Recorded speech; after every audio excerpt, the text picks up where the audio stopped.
here. Look, you all are... Well, it is lovely to see you today. I got distracted in town. I had gone to do some errands, and I stopped at the post office, and there was a parcel from my sister-in-law, Constance, in England. She sends me things from time to time. Wait till I show you. I was so curious, I opened it there. Lady Battersea is actually who she is. My late brother, Cyril Flower, Lord Battersea, a member of the English peerage, and, well, there they are, and here I am. Now, let me show you. I opened it up, and here's a note from her. It says, "It's the latest style should you ever need it. Wear it in good health." And then I find she has sent me this. Oh, now where in any health am I going to wear something like this? Oh, I suppose you never know. Oh no, I'm far too comfortable in this one. No one in my family understood how I could trade a life of luxury and privilege for the life that I have in Montana. But there's a quality to life. Not what's given to you or done for you, but what you give to yourself, what you do for yourself. And that is what I was seeking, although at the time I doubt I could have expressed it in that way. We were young back then, 1889 it was, and here, 1926 now. So much has changed. But I go to town, and there are automobiles and telephones, and I don't mind being out here alone on the prairie without any of that. Mr. Cameron has been gone a number of years now, and, well, I miss him, although some might ask why. He was not the easiest person to get along with. But we shared a love of the natural world. And back then, well, the buffalo, of course, were gone, but the prairie still teemed with wildlife, and there were miles and miles of unfenced land to be traversed. And so this reminiscing is taking me back. Indeed, Evelyn Jeffson Flower was born to wealth and privilege in England. My life growing up was one of governesses and servants and fox hunts and high teas, and I was a very poor representative for that sort of thing. I avoided all of that pomp and circumstance as much as I could. And, well, I met a man, Ewan Cameron, a friend of my brother's. He came to the manor from time to time. They'd go off hunting or shooting, and if I could manage it, I would go with them. And as my affection for Mr. Cameron grew, I realized that here might be an opportunity for me to get away from these rules and confines of my background. My family was, of course, against such a match. What was I thinking? Going to America of all places for our wedding trip? Well, we had no idea what we would find there. Miles and miles and miles could be traversed without the sight of another person. And the only sound was the uncivilized scream of an angry falcon. Oh, we loved it. 4 months later, we went back to England and found it as dull and sedentary as we had left. And so we decided to come to America for good. When we did now, we settled near Miles City, Montana. Mr. Cameron had the idea to raise polo ponies for export to England. He thought that the rugged stamina of American horses would do well in that sport. But the first problem was getting them from Montana to England, and then once they were there, well, the English found them shaggy and ill-mannered and squat, and that would just not do for the time-honored tradition of polo. So the business itself was a disaster. But in the meantime, now we opened our first Eve Ranch, and I discovered work. I found that it very much agreed with me. When I was raised, I was taught to speak French and German. I was not taught to skin a deer. I could discern the differences between fine patterns of bone china, but I couldn't make my own cup of tea. And I realized that here in America, I would have to learn skills that would allow me to survive. And that was quite unimaginable for a woman who never had to brush her own hair. I wrote home about it. I was proud of myself as I learned more and more. And I wrote home to my family, and I'm sure they read those letters with amusement when they weren't appalled by what I was describing as my life in Montana. How I dug coal and chopped wood and tended a very large garden and raised chickens and milked cows and butchered animals and cooked and baked and scrubbed pots and pans and floors and walls, all without the help of servants and very little help from Mr. Cameron. His health wasn't good, and so I did all the work. Women's work, men's work, they try to make a distinction between the two, but I don't think the work cares who's doing it. We got by, you see, because we were able to rely on some of that work. Sold chickens and eggs and vegetables in the summer, and then Mr. Cameron and I wrote articles to send to Eastern periodicals or publications back in England. And then something came into my life that would change it forever, something unimaginable to the young woman who first took up residence on the prairie: photography. Photography. It was brought into my world by one of our boarders. Now, he didn't know a whole lot about it himself, but he was able to teach me the basics, and then through ordering equipment and supplies and manuals, I was able to teach myself largely. I took photographs of everything around the ranch there, and the people in the area, the shepherds and the immigrants, the cattlemen, their animals, whatever I could get to hold still enough for me. And sometimes, in the wee hours of the morning, there, in the developing pan, would emerge an image, as if by magic. Well, of course, it wasn't magic. It was chemicals and timing, and in the beginning, for me, a lot of luck. Photography is a science, certainly, and techniques to be mastered, but, oh, there's an art to it. And I never really imagined myself, thought of myself as an artist, but I was able to express what I was seeing around me in a way that captured the stories for the people for which I took the photographs, and also possibly for the future. I was capturing a time that was changing so quickly. Now, the actual event of taking a photograph needs to be planned ahead of time, and forethought put into it, people ready, and whatever it is they want photographed, and it is often a very big process. But sometimes an opportunity comes along that is not planned, and I was able to take advantage of one such time. I had gone to Terry with the wagon. Silly of me, I suppose, I opened a shop there for photographs. People, I thought, would come in and have their photographs taken there, but how silly was that? Because my clients were the immigrants, the people who wanted their land and their homestead, their machinery. They can't bring that in.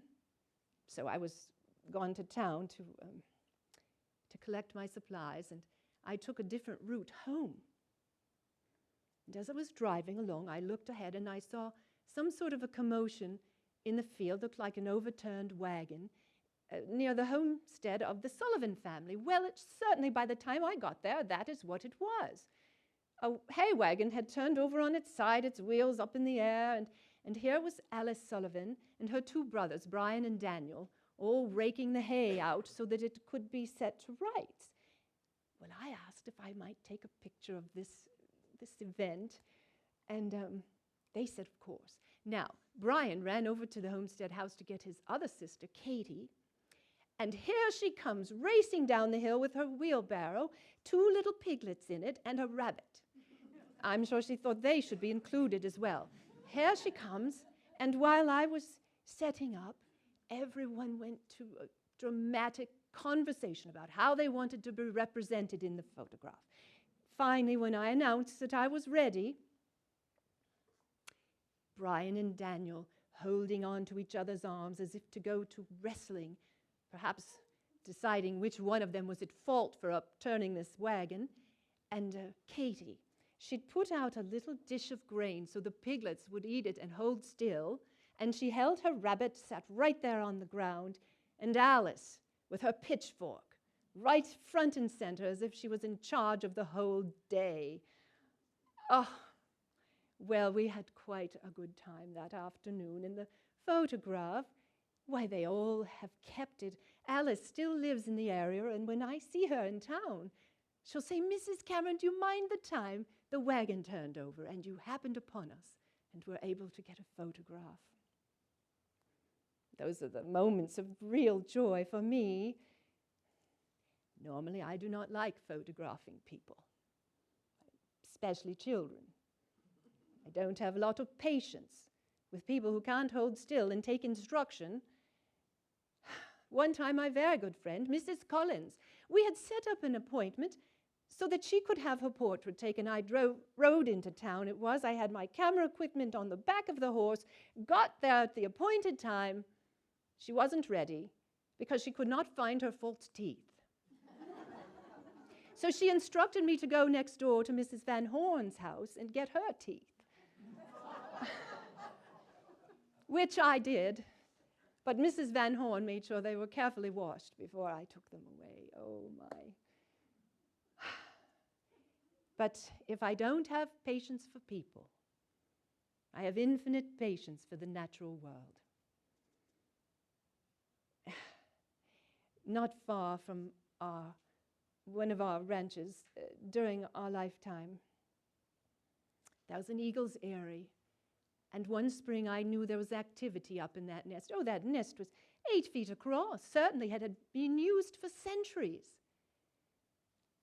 Well, I wanted to see if I couldn't get photographs of this process of these eaglets being born and fledged. And so every day I made my presence known.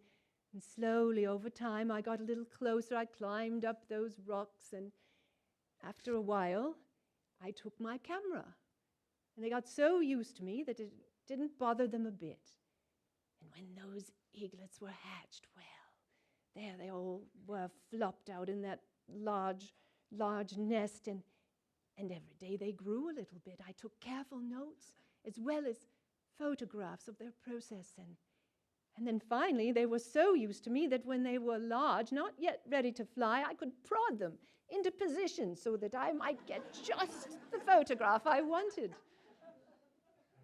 And just before they did fledge now, I wrapped my arm carefully in a stout fabric and put one of them just there. Mr. Cameron came along and took the photo. I cherish that. We each had such a way with animals. We raised abandoned wolf pups. We often a winged or wounded bird. Mr. Cameron loved birds. Why, he would nurse it back to health. One time he did find a goshawk, nursed it back to health, and it became part of the family. It would sit in the wagon next to the cat. And, oh, there are so many different stories like that. My life's been full of these experiences, and they've had such meaning for me. Well, things are changing. The prairie's changing. Homesteaders have come, and they've parceled out the prairie. They've plowed it and fenced it. And the wildlife is largely replaced by sheep and cattle. And the railroads, the trains, they bring people by the scores every week, it seems. And if all that change is occurring, I worry for the natural world that people won't think of conserving what is here before it is too late. And photography, well, now, isn't that one way to capture the natural world without disturbing it, without destroying it? I hope that people see that as a way for the future to be more responsible about how they treat their natural world.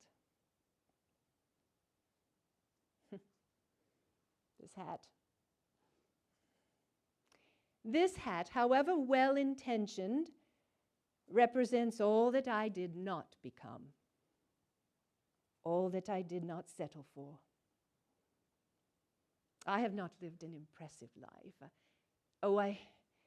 I remember as a young person, and I think all of us as young people, we ask, what might I do to make the world a better place? What will my life be?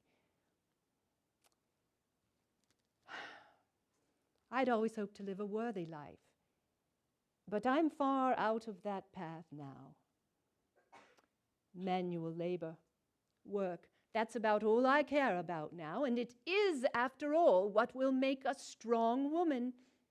Though some look at what I've chosen and might say to themselves, well, why would you not choose a life of more leisure?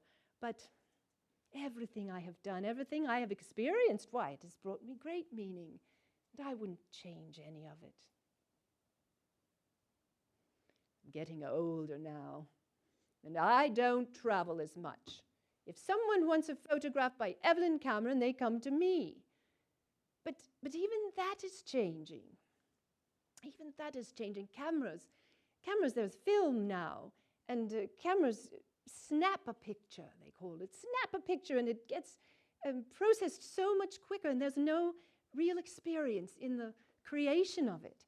And it seems people want things faster and faster. They don't have the patience anymore for taking time with what once had meaning. I don't know if I can keep up with it all. I don't know that I want to.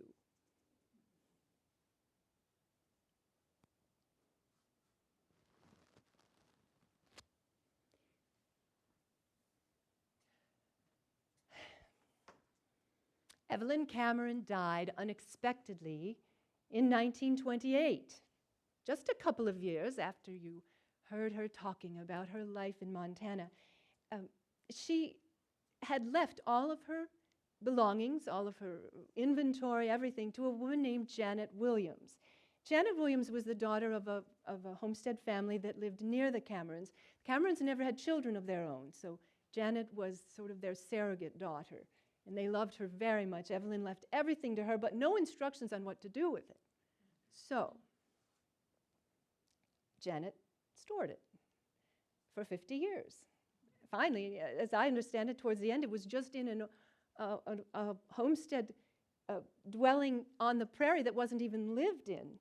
And so here at the Montana Historical Society, a researcher named Donna Lucy came across some photographs and then the information that there was a woman out in the eastern prairie that might know more about this photographer, Evelyn Cameron. So Donna went to Miles City, did some inquiring, and did indeed meet Janet Williams, who was in her 90s at that point, gained her trust, and then was led to this treasure trove. There were, as I understand it, 1,800 photographs, 2,500 glass plates. Most of this had never been seen. Some of Evelyn's belongings, and 35 years worth of diaries for one of every 35 years she was on the prairie. And what makes this such a unique treasure is not that, I mean, a lot of women kept diaries. A lot of women, surprisingly, took photographs. But it's the two together and the incredible detail that Evelyn went to in her diaries, how long it took the bread to rise, how many eggs she collected, the fractious colt that was difficult to break, all of the records for her sales, for her vegetables and photographs, everything in detail, so that we have a really clear picture of what a pioneer woman in eastern Montana at that time was living. I will share with you just a couple of the entries in her diaries. This is wintertime at the ranch in the kitchen. The kitchen is like a cage. Wind blows in everywhere. It is impossible to keep warm. The stove's small heat is quite insufficient to make the temperature bearable. Anything left in the kitchen for 15 minutes will be frozen hard, and the room is the worst in the house. On wash day, February 1902, the temperature was -17 as a result. The kitchen is so full of steam that when the boiler boiled, I couldn't see the opposite walls. Steam frosted on everything and clothes froze in the pan. In 1897, a typical day for Evelyn Cameron. So spring. Bright southerly breeze. Did not notice the temperature. Arose at 6:50. Fire on. Milked. Breakfasted 8:15 and finished both breakfasts at 9. Washed up. Took the setting hen off her eggs. Watered 3 foals. Carted manure from the old corral. Took down 6 loads before lunch at 2:15. Back to work at 3. I have discovered that it all depends on the sort of manure as to the amounts the loads hauled in a day. Corral manure, half of it is thick and damp, and on a fork it could be handled thus quickly and easily loaded. The east side of the corral and all the outside manure is dry, scattered, thin. Took more time to load such stuff and less solidity when loaded. Worked until 7:15, watered the foals, had difficulty in getting 2 of them into the stable, and it was rather dark. The light bay fought like a bear, fell back and refell, but I got it in, cleaned the stalls and corral, hauled it away. Supper at 8:15. Thin beaten steak, mince, poached eggs, rice, tomatoes, coffee, pears, washed up, wrote diary. It's exhausting just reading about that. All right, now here's a little accident that happened in September of that same year, 1897. In the pasture were 2 strange steers, so I proceeded to run them out onto the range. The brutes insisted on going in opposite directions. Finally, just as I got up to the biggest, he made a rush at my horse, digging him in the ribs with his horns and tearing my skirt. Buttermilk, her horse, of course, whipped around like lightning, and I fell like a thunderbolt right under her, for I saw all of these legs over me. I jumped up with one thought only, catch Buttermilk, for I feared that steer on foot. Luckily, the beast stood gazing and then turned and fled after its mate, much to my relief. Then I caught the terrified Buttermilk, turned the steers out. In the meantime, blood was streaming down my face from a slight cut in the head done by the horse's hooves, and my ankle was slightly sprained. Otherwise, I was none the worse, though the crown of my hat was ripped off. And this one, I just love this one. At about 2 a.m., I heard 2 chickens running down the brush, making their scream of fright. So I jumped up, pitched on some clothes, took the axe and lantern to the hen house, where I saw a very large skunk. It ran and dodged so fast I couldn't get a good hit at it with the axe under the perches. So I got the 16-bore and shot it, pulled it out into the open. It had killed 5 chicks and injured 2. So I chopped off the 5 heads and hung them up, put the skunk in the pit behind the haystack. To bed. Ewan even very tempered. So I said that I smelled of skunk.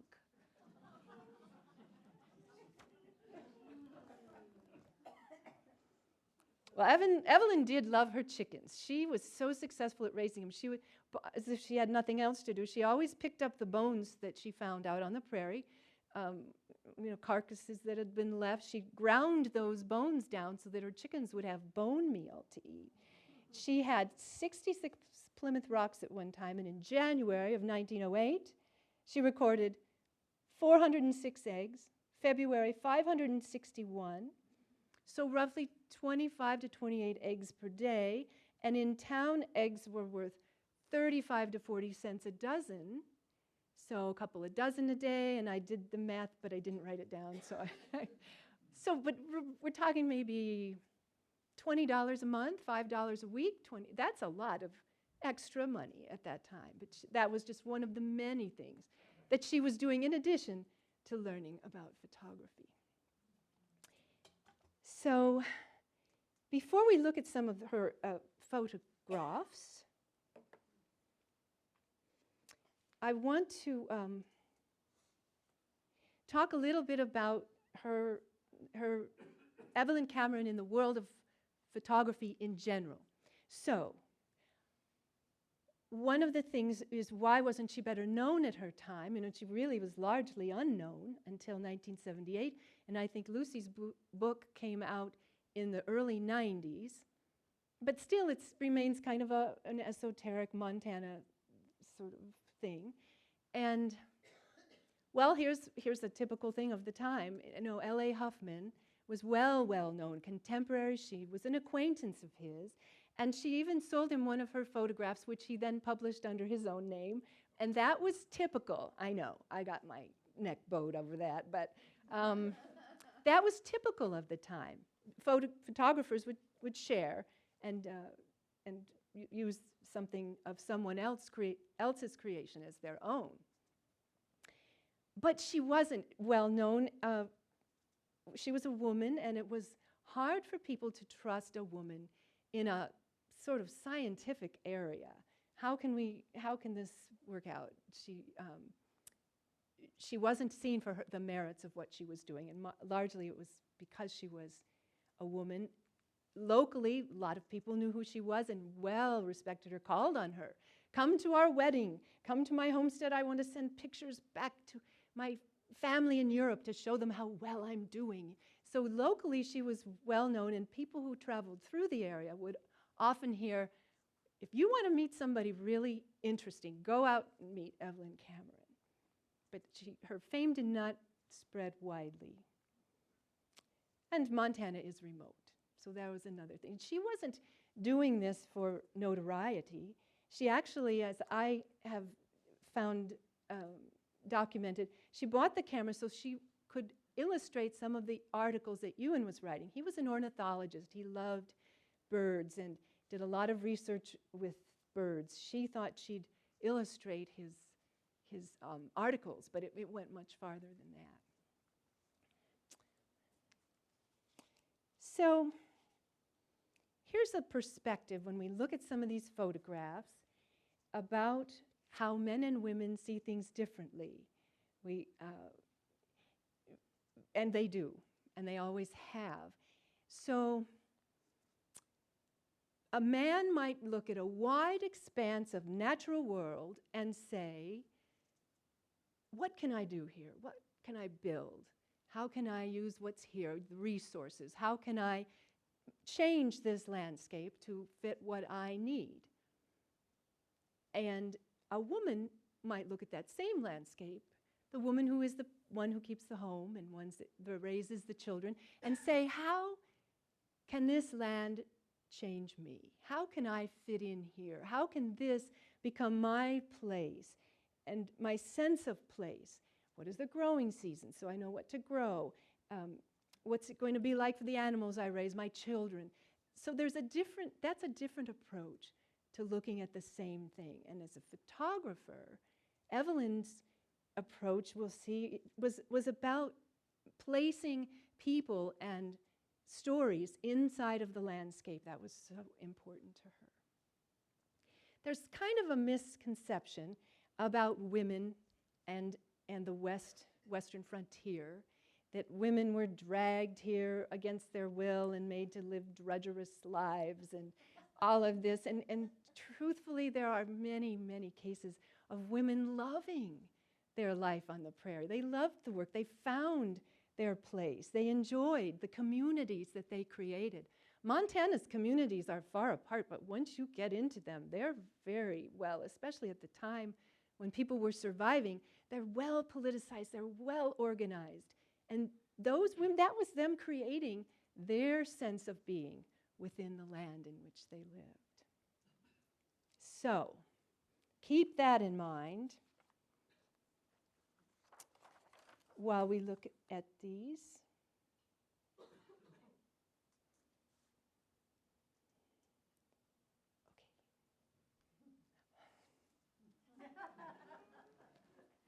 All right, here we go on a little journey.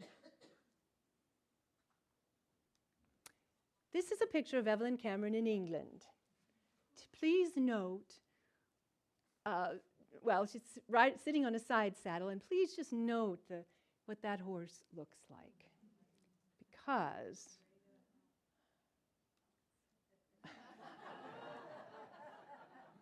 She looks a lot happier here in my mind. And there she is with that camera. The camera is out of its box, but there she is with that camera. She bought the camera in 1905, and it became her go-to camera. Even after, around this turn of the 20th century, we have lots of the Brownie cameras and the Kodak film, and it's all easy, point and shoot kind of a thing. She remained true to this because of the what it allowed her to do, the depth of field and some other photographic things that I don't know all that much about. I'm a little out of my element here, but we have Rich Buswell here today, so maybe he can chime in on just how this technology worked. But she was dedicated to that. Plus, she's got a tripod, probably in a rifle scabbard. And a tripod is heavy, a big wooden thing about this big, and then the glass plates.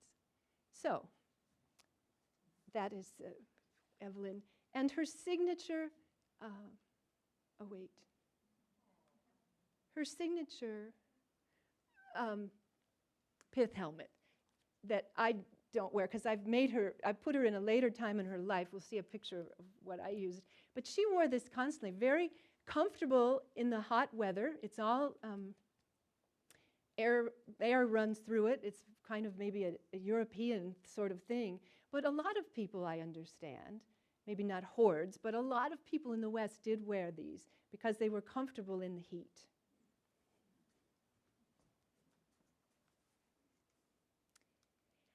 Here she is with one of her little wolf pups. The pictures that are of her were probably taken by Ewan. She set them up, I'm sure, but someone else had to do the actual taking. And even there, I think, I'm not sure. Is that the language they used? Take a photograph? Snap a picture? When did all this language change? And so I tried to be sensitive to that, but after a while, the process of procuring a photograph is a lot of words compared to take a picture. So I'm not sure about that. Another thing to think about. She set these up to show, this is the inside of her ranch, homestead, her books, her cat. Maybe that's the thing I need. No? All right. Another one. I'm sure her family in England was distraught when they saw pictures like this. But and then imagine their description of the boiler, the pan of boiling laundry, the steam coming up, and then not being able to see it. This is the picture I think of when I read that she can't see across the room, things freezing in the pan. Her vegetables, there are pictures of her with cabbages this big around. Her first Eve ranch was near a spring, and she had, it looks different today than it would have looked in her day, but she had access to water, and she just had remarkable gardens. It sold a lot of produce. Love this perspective, her in the midst of her day of work. I don't know who loaded that wagon, but it was another piece of work. And they were always doing unique things to send photographs back east to Eastern periodicals. And you know how someone will say, if you go to a remote spot on the planet, take our newspaper or take our magazine and snap a picture and send it back to us? Well, that's what this is. And I guess Ewan was extremely unsettled because this is a bridge, just a stone bridge out over a big canyon. But she just walked out there, plopped herself down, and said, "Take my picture." This is a picture of the third Eve Ranch. There were three. The first one was on the south side of the Yellowstone River in a place called Fallon. I have pictures of what's left of it. I have been there. And then the second one was north of the river, and the third one was south of the river again, near Fallon. And this is where she lived. The last probably 15, 20 years of her life. This is the first Eve Ranch, and this is what's left of it, not too much. And I'm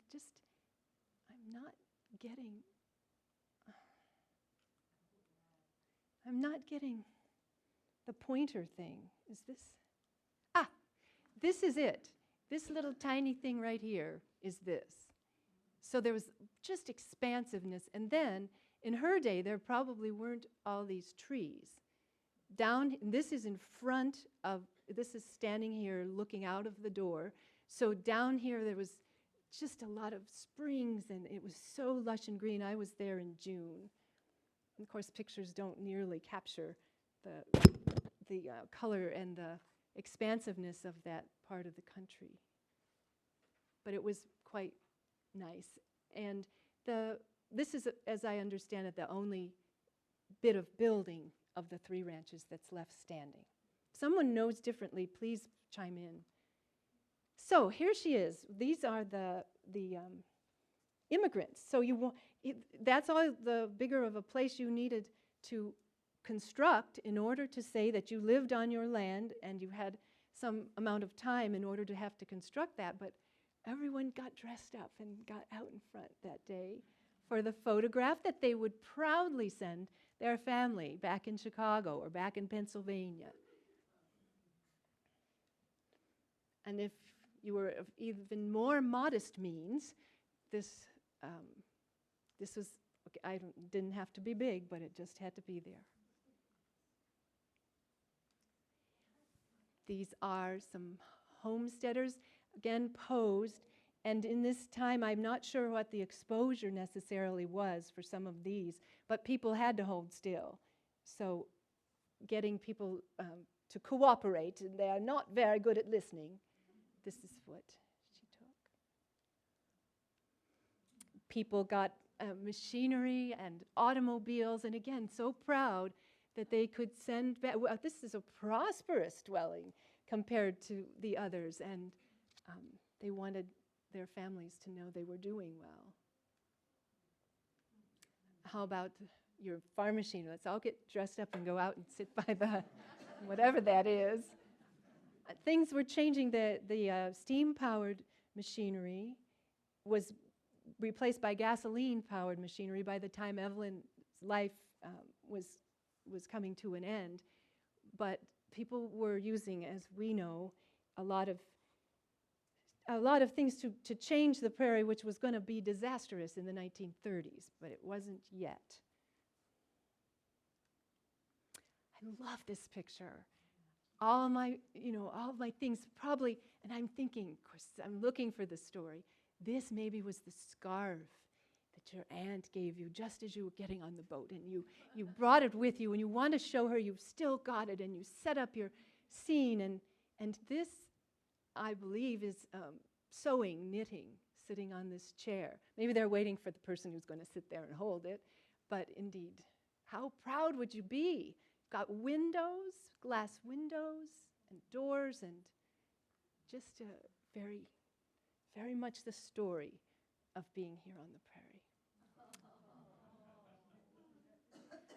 What's going to happen next?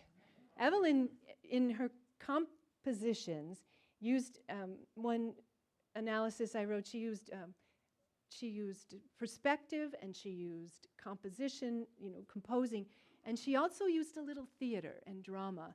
And so there is going to be some drama here. I'm not sure what, but I just love this little boy. He is holding still. Something's happening, or about to.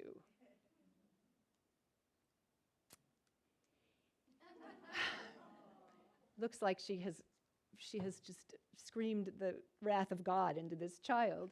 But I love this. The little hands, holding that little hand for the support and the I'm here, it's okay, just hold still a little longer. That's gorgeous. And here now gets into her using the prairie, using the backdrop of the land in which they were all living as part of the story. This man, I believe, is also this man. So she has the big expansiveness of his story, and then, here he is. He's got his dog and his representative lamb and his crook, all against the vastness of where he was living. Not so good at housekeeping, but here's the shepherd and the trusty dog. And again, look where this was wide open prairie place that they lived. She went to the sheep shearings. There's a lot of pictures of this. These pictures are mostly all online through the Montana Historical Society, as are the scannings of her diaries. So if you want to read all of them, and I believe they've been transcribed, at least in part, so there's a wonderful just line of stories that can be found. The whole idea of all that wool coming out of, being produced by the prairie.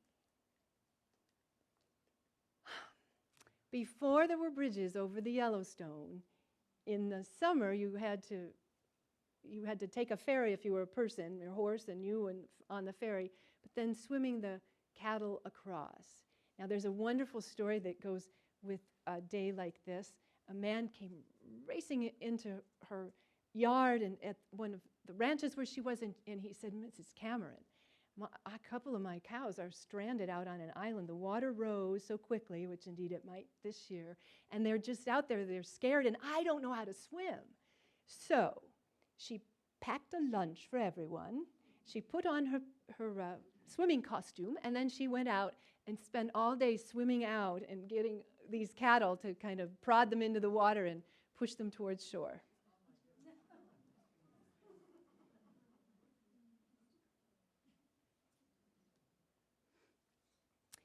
This is one of many pictures that she took of the Buckley sisters, and you see pictures of them a lot, most of them taken by Evelyn. These women were amazing. I believe there were 3 Buckley sisters. They had a ranch.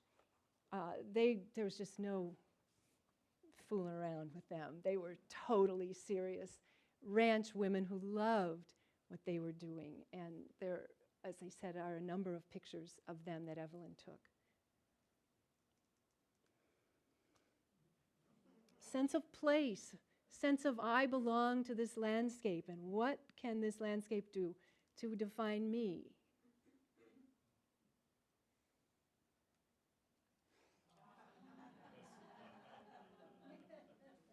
I've seen absolutely no description of how this came to pass, but here are the brothers about to go to fighting, and here is Katie with her, I believe it's a rabbit, and here are the little piglets. They're obviously eating something, so I made that whole thing up, but make up another story. I just love this, and I named her Alice with her pitchfork, and so what happened? This certainly isn't something you staged for a photograph, but it's a wonderful example. There aren't a whole lot like this, and as I said, there's no description or anything that describes why and how she happened to be there, but I think it's a great example of something impromptu for a time when photography was pretty much premeditated.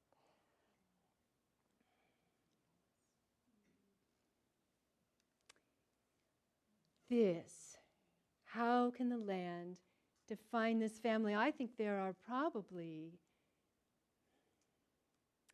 I think that might be the first generation, then a couple of daughters, and then a couple of more daughters, and then a couple of more.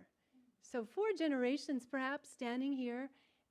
She could have taken this close up, but she lets the environment speak through her creation of this. And I suppose if you were back east or somewhere and you got this picture, you would be so much more engaged in the story of these women than just their faces, and wonder what in the world they thought they were doing out here. It's great how she took on the artistry of it. she was known to be a very serious woman. When this Mrs. Cameron came over the hill on her horse, she was kind of off-putting with her demeanor and her language and such. That isn't common out there. But she was serious about her business, but she made her way into the hearts of the people in the community, keeping her. We can't analyze her after the fact, but my sense is that she wanted to be part of that story. She wanted to have value, and she wanted to be of service. And that's where she found her joy and her meaning in life with what she did. Another picture of the expansiveness.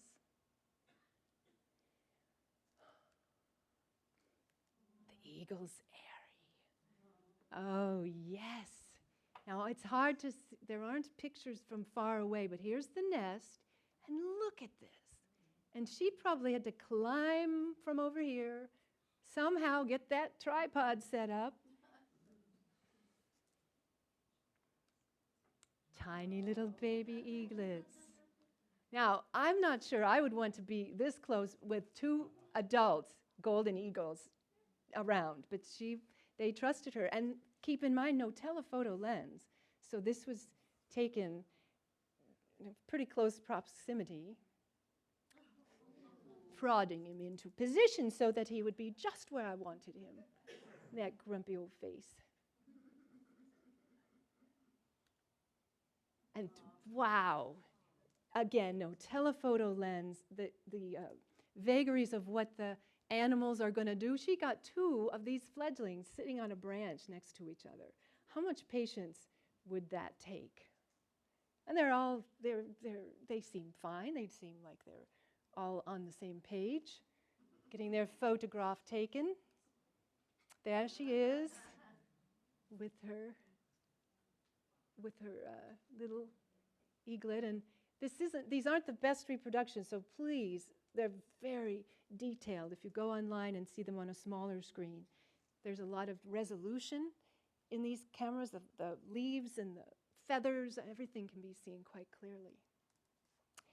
There's a story, and I don't know if it goes with this one, about her going out in the morning, setting up her camera near a nest, but then she had to wait all day. She took something like Emerson's Essays and just sat there and read all day until this bird was in the position she wanted. And again, I don't know if it's this exact picture, but that's the kind of patience and dedication she had to capturing these images.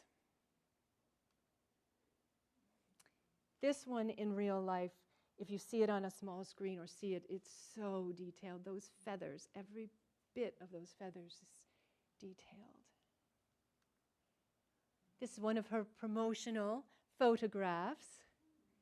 Evelyn here in the middle, and this is Janet Williams and Janet's sister.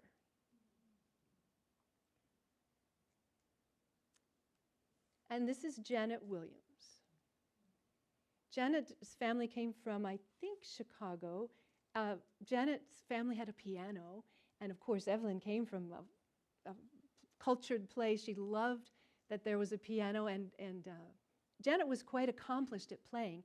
Evelyn had some music that her mother had written, and she gave it to Janet to play, and of course this made the relationship even more meaningful to Evelyn.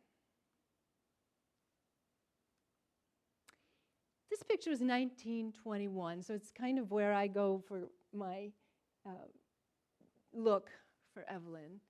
Here she is. Someone's obviously pointing at her with the same rig that she's pointing out with, that camera there. And so get a sense of the footprint of this. And then, look here. Sometimes I don't know if she did that deliberately, but she often that was often in evidence in her photographs, like a signature almost.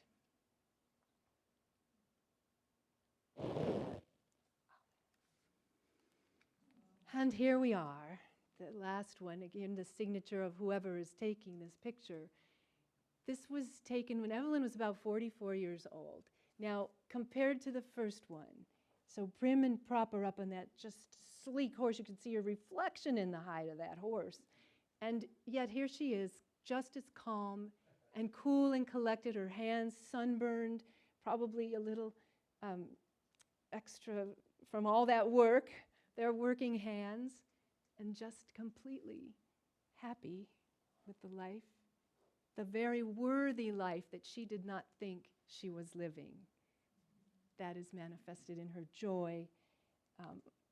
I wish she could know how much that her story has inspired, not just the story that she chronicled, but also the story of the finding of her work and the capturing of it and the passing it on at a time when these stories are so supportive and critical to our looking at gender roles and the way that our culture is taking a second look at strength and determination from the past.